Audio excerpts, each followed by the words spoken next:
Students हम discuss कर रहे थे कुछ थर्मोडायनेमिक टर्म्स जो आप देखेंगे जैसे जैसे आप थर्मोडायनेमिक्स पढ़ते जाएंगे, ठीक है। तो हमने कुछ थर्मोडायनेमिक टर्म्स देख ली थी। अब जो नेक्स्ट थर्मोडायनेमिक टर्म है that is state of a system, ठीक है। स्टेट का मतलब इनिशियल स्टेट, फाइनल स्टेट, सबको पता है, सबने पढ़ा है पहले भी thermodynamics, initial state and the final state. और आपने याद रखना है कि कोई भी मैक्रोस्कोपिक प्रॉपर्टी हो उसकी इनिशियल स्टेट पे भी एक डेफिनेट वैल्यू होती है और फाइनल स्टेट पे भी उसकी डेफिनेट वैल्यू होती है। तो what is state of a system?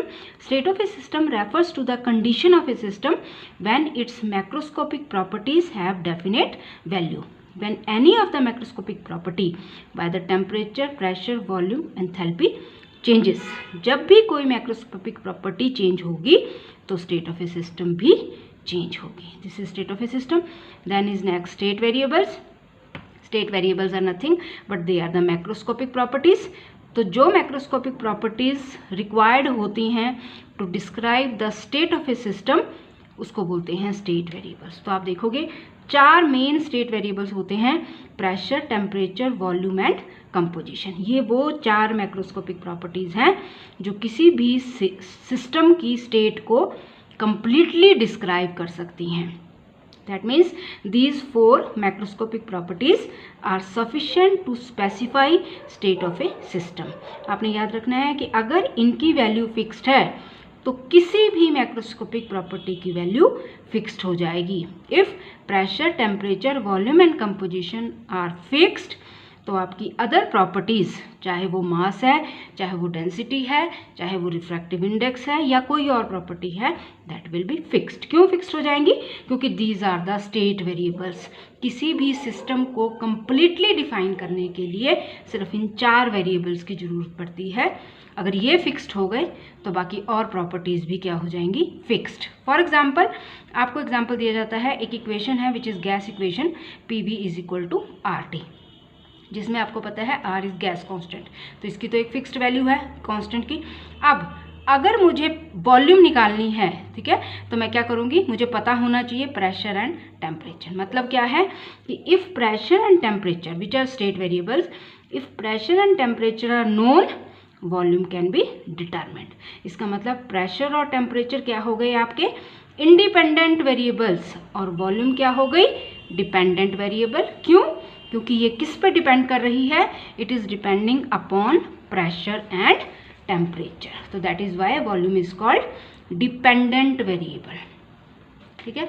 इसका मतलब हो गया कि अगर आपका सिस्टम होमोजीनियस है तो आप उसको कंप्लीटली डिस्क्राइब कर सकते हो अगर आपको 4 वेरिएबल्स पता है, temperature, pressure, volume and composition, ठीक है। यहाँ मैंने 3 वेरिएबल्स लिखे हैं, you can write the 4th variable also.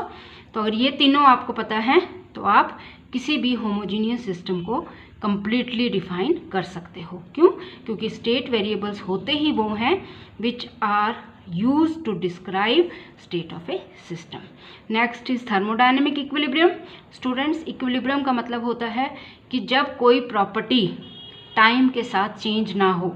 तो क्योंकि हम यहाँ थर्मोडायनेमिक्स की बात कर रहे हैं तो हम किस प्रॉपर्टी की बात करेंगे? We will talk of macroscopic property, ठीक है।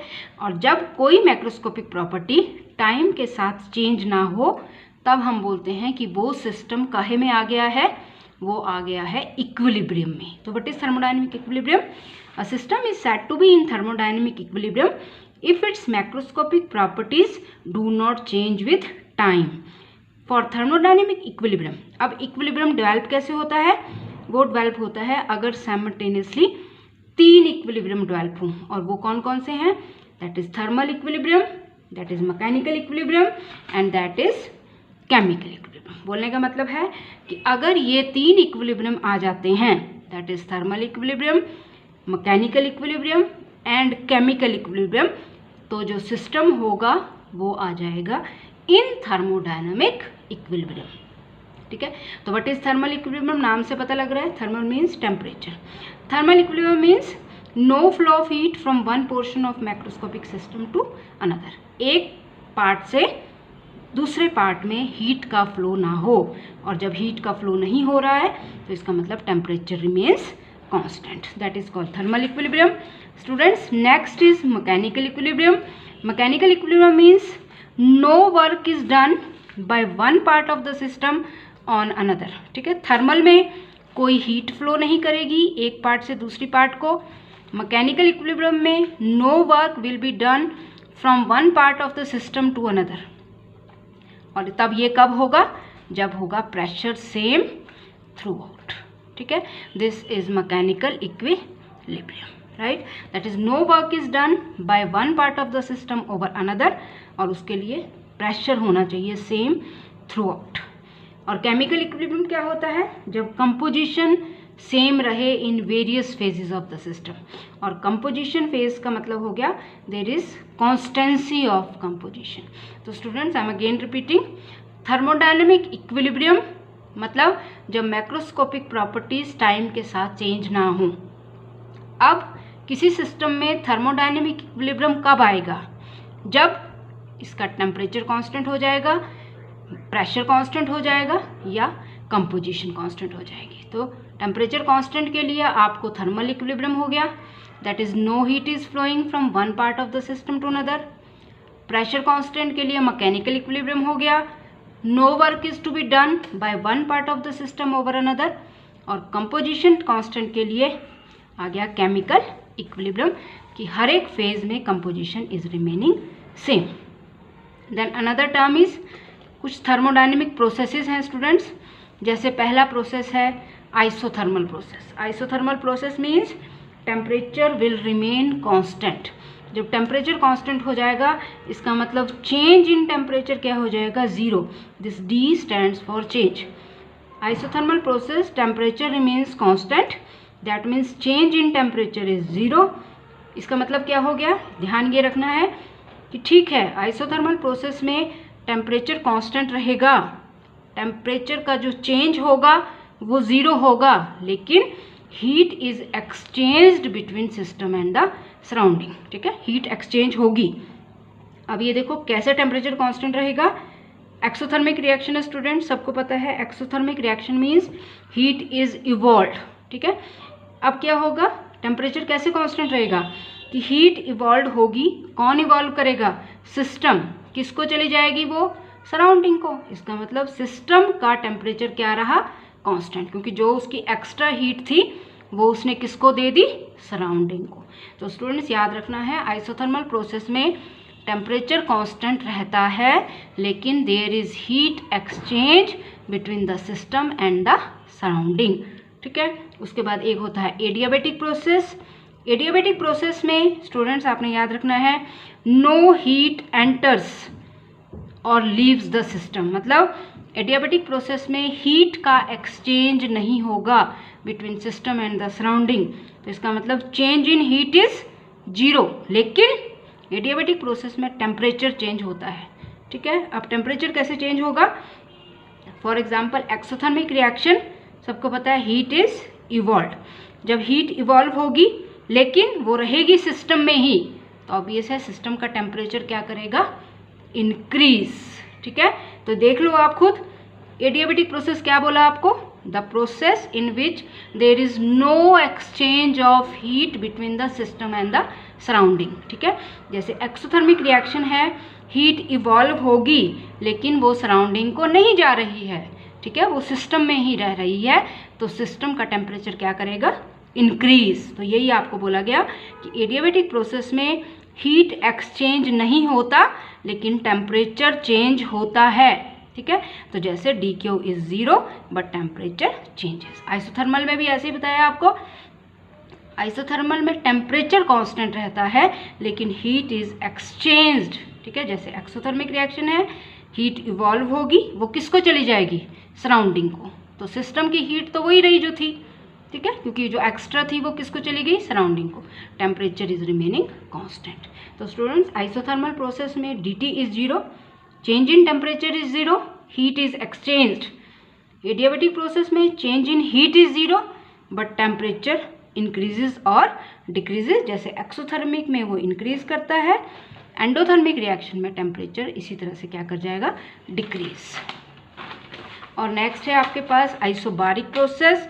आइसोबारिक प्रोसेस में प्रेशर रिमेन्स कांस्टेंट स्टूडेंट्स, ठीक है, लेकिन वॉल्यूम चेंज होती है, ये आपने याद रखना है। Isobaric process means pressure remaining constant that means change in pressure is 0, लेकिन यहाँ वॉल्यूम चेंज होती है। आइसोकोरिक प्रोसेस वो होता है जहाँ वॉल्यूम कांस्टेंट रहती है, लेकिन जो चेंज इन वॉल्यूम है वो क्या हो जाएगा, 0। ठीक है, तो 4 प्रोसेस देख लिया आपने। आइसोथर्मल में temperature is constant, dt is 0। Adiabatic में heat is constant, heat change is constant, dq is 0। Isobaric process में pressure is remaining constant, dp is 0। Isochoric process में वॉल्यूम इज रिमेनिंग कांस्टेंट, तो dv is 0, that is change in volume is 0। इसी के साथ एक process होता है cyclic process, process in which system returns to the original state after undergoing series of changes. ठीक है, अपनी ओरिजिनल स्टेट में जब वापस आ जाए वो वेरियस चेंजेस के बाद, तो उसको बोलते हैं साइक्लिक प्रोसेस। साइक्लिक प्रोसेस में चेंज इन इंटरनल एनर्जी 0 होता है, U stands for internal energy, D stands for change. Small change in internal energy is 0 and small change in enthalpy is 0। जैसे फॉर एग्जांपल आप second law में आपने पढ़ी है Carnot cycle, तो वो जो कार्नोट साइकिल है that is an example of cyclic process, जो सीरीज ऑफ चेंजेस के बाद अपनी ओरिजिनल स्टेट में वापस आएगा। तो इंटरनल एनर्जी में भी कोई चेंज नहीं होगा और एंथैल्पी में भी कोई चेंज नहीं होगा, राइट। उसके बाद एक है आपका रिवर्सिबल प्रोसेस, एक होता है irreversible process. Students, reversible process को समझने के लिए सिंपल से आप इस तरह से देखो कि आपने क्या किया, एक कंटेनर लिया आपने, एक जो भी कंटेनर लिया, ठीक है, और उसमें आपने सपोज करो दिस इज ए सिलेंडर, ठीक है, एक सिलेंडर या एक कंटेनर लिया आपने जिसमें आपने गैस को इनक्लोज किया। ठीक है, imagine a gas enclosed in a cylinder और वो cylinder is fitted with A frictionless piston. ठीक है स्टूडेंट्स, आपने गैस ली एक कंटेनर में और उस गैस के ऊपर कंटेनर में आपने एक फ्रिक्शनलेस पिस्टन लगाया है। ठीक है, तो अब क्या होगा स्टूडेंट्स, आपको पता है ये गैस का प्रेशर है, जो गैस की वजह से है वो गैस का प्रेशर है, और उसको क्या बोलूँगी मैं, इंटरनल प्रेशर। ठीक है, और जो बाहर है उसको बोलूँगी मैं एक्सटर्नल प्रेशर, और वो आपको पता ही है एक्सटर्नल प्रेशर किस किस की वजह से होगा, एक होगा प्रेशर ड्यू टू एटमॉस्फेयर, ठीक है, और प्रेशर ड्यू टू पिस्टन। ठीक है स्टूडेंट्स, तो 2 तरह के प्रेशर आपके पास हैं, एक है इंटरनल प्रेशर जो गैस की वजह से है, ठीक है, और एक है एक्सटर्नल प्रेशर जो पिस्टन की वजह से है और ड्यू टू एटमॉस्फेरिक प्रेशर है। ठीक है, अब क्या होगा, सपोज करो आपका इंटरनल प्रेशर ज़्यादा है। ठीक है students, you can imagine if internal pressure is more तो पिस्टन ऊपर को जाएगा। ठीक है, वो सबको पता है, क्योंकि अगर इंटरनल प्रेशर ज़्यादा होगा इसका मतलब गैस करेगी एक्सपेंड, और जब गैस एक्सपेंड करेगी तो पिस्टन विल मूव अप। तो अब मैंने क्या करना है, अगर मैंने दोनों को, इसका मतलब क्या हो गया कि internal pressure is more but external pressure is less, और इंटरनल प्रेशर ज़्यादा होने की वजह से पिस्टन विल मूव अपवर्ड। ठीक है स्टूडेंट्स, सपोज करो मैं क्या करती हूँ, दोनों प्रेशर को बराबर कर देती हूँ, मतलब एक्सटर्नल प्रेशर और इंटरनल प्रेशर को बराबर करती हूँ। ठीक है, तो उसके लिए मैंने क्या किया, इस पिस्टन के ऊपर सैंड के पार्टिकल्स रख दिए। अब क्या हुआ, जब मैंने पिस्टन के ऊपर सैंड के पार्टिकल्स रखे तो इंटरनल प्रेशर जो गैस की वजह से था वो एक्सटर्नल प्रेशर के बराबर हो गया। अब जो एक्सटर्नल प्रेशर है वो किसकी वजह से है, that is atmospheric pressure and pressure due to sand. ठीक है, लेकिन जब मैंने रख दिया इसके ऊपर सैंड तो ये दोनों प्रेशर्स बराबर हो गए, external pressure is equal to internal pressure. और अब क्या होगा, पिस्टन विल नॉट मूव, यही होगा। इंटरनल प्रेशर ज़्यादा था तो पिस्टन ऊपर को गया, लेकिन मैंने बैलेंस करने के लिए इंटरनल प्रेशर को एक्सटर्नल प्रेशर के बराबर करने के लिए पिस्टन के ऊपर कुछ सैंड रख दिया, तो दोनों प्रेशर्स बराबर हो गए और उस वजह से पिस्टन डज नॉट मूव। अब स्टूडेंट्स क्या करूँगी मैं, थोड़ा सा सैंड रिमूव कर दूँ इसमें से। ठीक है, तो फिर वही होगा, जैसे ही मैं थोड़ा सा सैंड रिमूव करूँगी इंटरनल प्रेशर फिर ज़्यादा हो गया। क्यों, क्योंकि एक्सटर्नल प्रेशर कम हो गया। पिस्टन में से जब थोड़ा सा सैंड रिमूव कर दिया तो आपका एक्सटर्नल प्रेशर कम हो गया और इंटरनल प्रेशर ऑटोमेटिकली बढ़ गया, तो फिर पिस्टन ऊपर को जाएगा, गैस विल एक्सपेंड। और इस प्रोसेस को मैं रिपीट करती रहूँगी, पहले मैं सैंड रखूँगी फिर मैं सैंड रिमूव कर दूँगी, तो ये प्रोसेस हुआ रिवर्सिबल प्रोसेस। ठीक है, the process which is carried out infinitesimally slowly. ठीक है, so that process can be reversed at any state. ठीक है, तो कुछ नहीं किया मैंने, इंटरनल प्रेशर ज़्यादा था, पिस्टन ऊपर को जाएगा, जब दोनों प्रेशर बराबर हो जाएंगे तो पिस्टन विल नॉट मूव। ठीक है, अब ये होता है आपका रिवर्सिबल प्रोसेस। तो स्टूडेंट्स, रिवर्सिबल प्रोसेस क्या है? Such a process which is carried out infinitesimally slowly through a series of steps. ठीक है, थोड़े सीरीज ऑफ स्टेप्स क्या किया आपने कि सैंड रख रहे हो, सैंड को रिमूव कर रहे हो, सैंड रख रहे हो, सैंड को रिमूव कर रहे हो, मतलब आप प्रोसेस को रिवर्सिबल कर रहे हो। ठीक है, पहले उसको एक स्टेट में ले रहे हो, फिर उसके बाद उसको फिर दूसरी स्टेट में लेके जा रहे हो। ठीक है, that is reversible process. That means such a process which is carried out infinitesimally slowly through a series of steps and can be reversed by infinitesimally changes in external condition is called a reversible process। ठीक है, ऐसा process which is carried out infinitesimally slowly through a series of steps और फिर आप उसको reverse करो किसी भी स्टेज पे। और रिवर्स कैसे कर सकते हैं हम? By changing the external condition. और यहाँ हम कौन सी एक्सटर्नल कंडीशन चेंज कर रहे हैं? हम सैंड पार्टिकल रख रहे हैं, उसको हटा रहे हैं।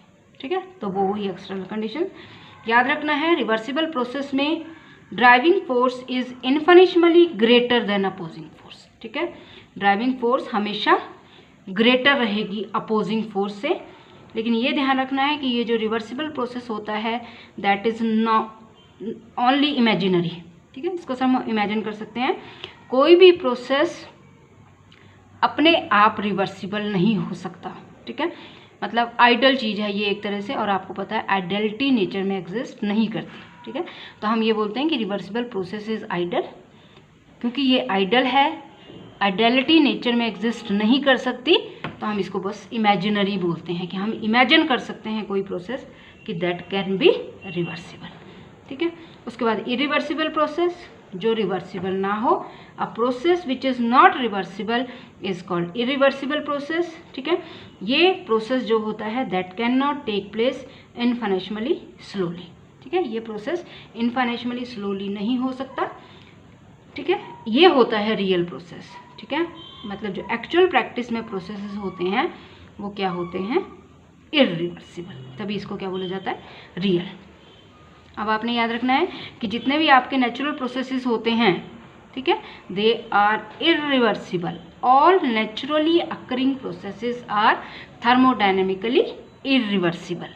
जैसे पानी है, ठीक है, नेचुरली पानी की नेचर क्या है कि पानी ने नीचे को ही आना है। ठीक है, तो ये इसकी एक डायरेक्शन हुई, इसका मतलब अपने आप पानी कभी भी वापस नहीं जा सकता। ठीक है, तो flow of water is irreversible. ठीक है, लेकिन आप एक्सटर्नल कंडीशंस को चेंज करके पानी को रिवर्स भी कर सकते हो। ठीक है, तो लेकिन जो नेचुरली अकरिंग नेचर है वाटर की दैट इज इरिवर्सिबल। तो all naturally occurring processes are thermodynamically irreversible. ठीक है स्टूडेंट्स, तो ये दोनों प्रोसेसेस आपने देख लेने हैं, reversible process and irreversible process. कई बार एग्जामिनर इनमें डिफरेंस पूछ लेता है, what is difference between reversible process and irreversible process. तो रिवर्सिबल प्रोसेस इज नथिंग जिसको आप स्लोली करोगे, ठीक है, और आप उसको रिवर्स कर सकते हो किसी भी स्टेट में by changing the external conditions. ठीक है, तो स्टूडेंट्स दिस इज बिल्कुल सिंपल थी ये टर्म्स, जो भी आपने टर्म्स डिस्कस की आपने इनको देख लेना है अच्छी तरह से टर्म्स को। ठीक है, आई थिंक मैंने आपको पूरी एक्सप्लेन कर दी टर्म्स आपकी। अब थोड़ी सी और बची हैं, हीट क्या होता है, वर्क क्या होता है, इंटरनल एनर्जी क्या होती है, वो हम जैसे जैसे आपका आएगा वैसे वैसे हम उनको डिस्कस करते जाएंगे। ठीक है, तो जो मेन टर्म्स थी वो हमने डिस्कस कर ली है। ठीक है, तो अब आपने इनके प्रॉपर नोट्स बना देने हैं स्टूडेंट्स। मुझे लगता है खुल ही जाएंगे 15-20 मिनट में, 15-20 दिनों में कॉलेजेस, तो then we will do the proper. ठीक है, थैंक यू।